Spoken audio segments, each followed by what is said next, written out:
saya ucapkan selamat datang di Jawa Barat, khususnya di Kabupaten Bandung Barat. Pertama-tama, alhamdulillah, puji syukur kita bisa berkumpul. Memang sengaja memilih tempat yang agak jauh, gitu ya, agak hening, supaya mudah-mudahan juga ini target-target besar yang diberikan nanti dari DPP juga bisa kita selesaikan secara perlahan di Jawa Barat khususnya. Saya hanya ingin memberikan alas kata dari apa yang pernah disampaikan oleh Ketua Umum dalam sebuah arahannya, bahwa untuk pembentukan struktur di semua korbit ya, atau di semua bidang yang ada, itu hendaklah diperhatikan 3 hal.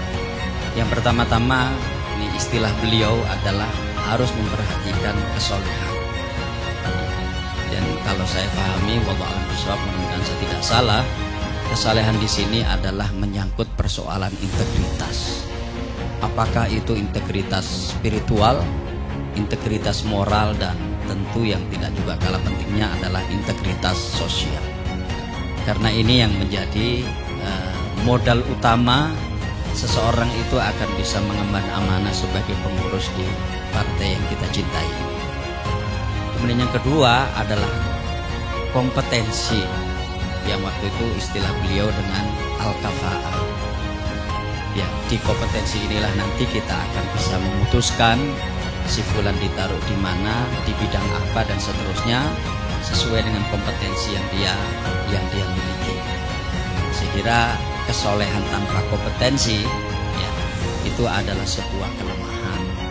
Orang akan memiliki integritas yang baik, tapi tidak memiliki kemampuan untuk bisa menjalankan amanah yang dia emban.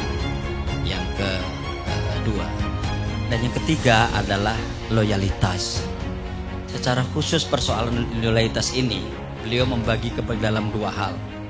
Yang pertama adalah loyalitas kepada partai, dan saya kira kita semua sudah memahami ini ya, karena kita juga pernah mendapatkan materi wal barok dulu.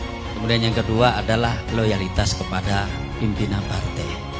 Wabil khusus dalam hal ini adalah ketua umum untuk di tingkat DPP. Nah, saya kira sebelum kita kemudian mencari yang lain-lainnya, maka 3 hal inilah yang menjadi acuan utama kita, dan kemudian dilanjutkan dengan hal-hal yang menyangkut persoalan struktur itu sendiri. Misalnya yang beliau tekankan adalah masalah pembentukan relawan dan seterusnya, yang nanti insya Allah akan disampaikan oleh ketua korbit terkait. Kita perlu memperhatikan keumatan ini. Seringkali kita lihat umat diombang-ambingkan dengan kondisi politik yang tidak jelas.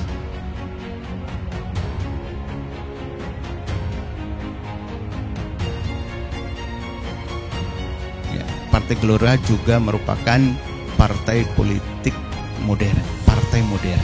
Artinya pengelolaan partai supaya bisa mencapai tujuannya dikelola secara modern.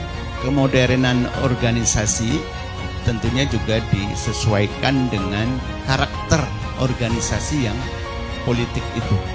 Kita punya visi. Visi kita adalah bagaimana mewujudkan Indonesia ini negara yang berdaulat, adil, makmur, dan menjadi bagian dari kepemimpinan dunia yang biasa kita singkat dengan menuju Indonesia 5 besar dunia, atau kita sebut superpower baru. Dan karenanya Partai Gelora bercita-cita mengelola negara ini menjadi negara peradaban.